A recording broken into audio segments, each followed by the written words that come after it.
hanya kepada Allah. Apabila kau minta tolong hanya kepada Allah. Minta-minta kepada manusia hukumnya haram dalam Islam. Haram hukumnya. Dan itu merusak tauhid.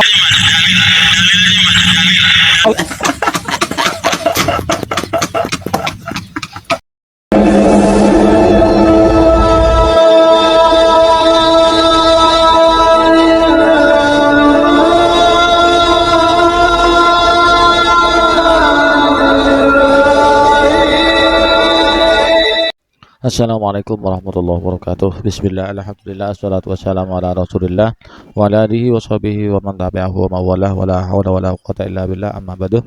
Sahabat Cahayati yang dirahmati Allah, alhamdulillah di kesempatan kali ini kita jumpa kembali di channel YouTube kami Cahayati 80. Mudah-mudahan kita senantiasa mendapatkan lindungan dan rahmat dari Allah, mendapatkan taufik hidayahnya, mendapatkan limpahan rahmat dan nikmatnya, dimudahkan segala urusannya dan dilancarkan rezekinya serta dikabulkan hajatnya, amin ya rabbal alamin. Kita akan membongkar atau membahas ceramah Ustadz Wahabi yang mengatakan tidak boleh kalau meminta sesuatu mintalah kepada Allah, jangan meminta kepada manusia. Kalau diperhatikan sekilas ya itu benar, kayaknya benar, tapi ya semua orang tidak akan bisa melakukan ini. Apakah nanti kalau sandal kita putus, tali sandal kita putus, kemudian minta tolong langsung minta dijahitkan kepada Allah atau minta ditempelkan kepada Allah, minta disambungkan kepada Allah. Kemudian kalau di saat kita berjalan, kemudian kita naik motor, topi kita terlempar oleh angin, apakah kita minta tolong kepada Allah untuk mengambilkan topi itu? Kemudian kalau kita lagi umpamanya di kamar mandi, kita lupa nggak bawa handuk. Ketika kita waktunya handukan, kemudian apakah kita minta tolong kepada Allah untuk mengambilkan handuk tersebut diantarkan kepada kita? Nah, ini yang perlu kita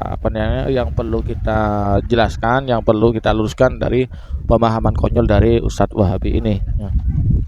Makanya agar pemahaman kita itu benar, memahami Al-Quran dan Sunnah, perlu bimbingan para ulama, perlu berguru, tidak memahami Al-Quran dan Sunnah secara serampangan. Nabi bersabda, man fasara Al-Quran bi-ra'yihi falyatabawwa maq'adahu minan nar. Barang siapa yang menafsirkan Al-Quran semau-maunya sendiri, maka ambillah tempatnya di neraka. Sahabat Cahayati yang dirahmati Allah, untuk lebih jelasnya mari langsung kita simak penjelasan dari kami berikut ini. Tolongan atau isti'anah kepada sesama makhluk bagi kita untuk membedakan antara sebab, perantara dan musabib, pencipta sebab. Tidak ada satupun ulama Ahlus Sunnah wal Jamaah yang menganggap manusia memiliki kekuatan mandiri lepas dari Allah. Berikut adalah narasi bantahan yang disusun secara sistematis berdasarkan dalil-dalil syar'i. Dalil Al-Quran, perintah tolong menolong. Allah SWT memerintahkan hambanya untuk saling menolong. Jika meminta tolong kepada selain Allah adalah syirik secara mutlak, maka perintah ini tidak akan ada. Wa ta'awanu 'alal birri wat taqwa, wa la ta'awanu 'alal itsmi wal 'udwani. Dan tolong menolonglah kamu dalam mengerjakan kebajikan dan takwa, dan jangan tolong menolong dalam berbuat dosa dan pelanggaran. QS Al-Maidah 2.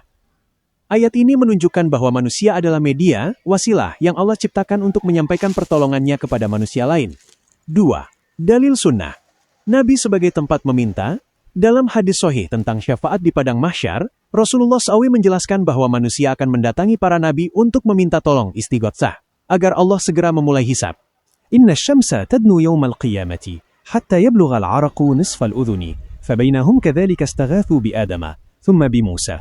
Thumma bi Muhammadin sallallahu alaihi wasallam, sesungguhnya matahari akan mendekat pada hari kiamat.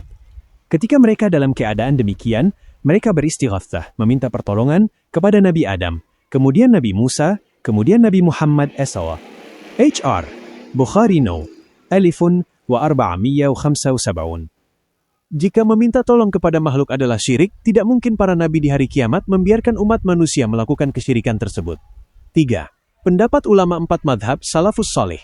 Para ulama madhab membedakan antara isti'anah, meminta bantuan, yang bersifat penghambaan hanya kepada Allah, dengan isti'anah yang bersifat sebab akibat, boleh kepada makhluk. Madhab Hanafi, Imam Al-Zabidi dalam Itaf Al-Sodah Al-Muttaqin menjelaskan bahwa bertawassul dan meminta bantuan melalui kekasih Allah adalah bentuk memuliakan Allah. Madhab Maliki, Imam Malik bin Anas pernah menasihati Khalifah Al-Mansur saat berziarah ke makam Rasulullah SAW. Istashfi'u bihi yashfa'ukallah, mintalah syafaat kepada beliau maka Allah akan memberimu syafaat. Dikutip dalam Al-Shifa, karya Qadhi Ayat. Madhab Syafi'i, Imam Syafi'i sendiri melakukan tawassul kepada keluarga Nabi, Ahlul Bait, Beliau berkata dalam gubahan syairnya, Alun Nabiyyi dzari'ati asteris hum ilaihi wasilati, keluarga Nabi adalah perantaraku, mereka adalah wasilahku menuju Allah. Madhab Hanbali, Imam Ahmad bin Hanbal dalam kitab Al-Mansa' yang diriwayatkan oleh Al-Marwazi membolehkan bertawassul kepada Nabi SA dulu dalam doa. Bahkan dalam kitab Al-Furu' dijelaskan bolehnya beristighatsah dalam hal yang wajar. Kesimpulan logis. Meminta tolong kepada manusia, baik yang hidup maupun yang sudah wafat dengan keyakinan mereka adalah wasilah, bukan berarti menduakan Allah. Keyakinan, hakikat pertolongan berasal dari Allah, Allah adalah Al-Mu'ti dibagi Maha Pemberi. Praktek, manusia hanyalah perantara.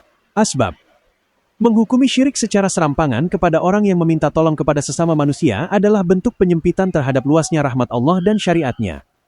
Sahabat Jayati yang dirahmati Allah, demikianlah konten yang kami persembahkan pada kesempatan kali ini. Mudah-mudahan yang kami persembahkan kepada kita semua menjadi tambahan wawasan, tambahan pengetahuan, dan menjadi pencerahan bagi kita bersama. Amin ya rabbal alamin. Dari kami kurang lebihnya mohon maaf. Assalamualaikum warahmatullahi wabarakatuh.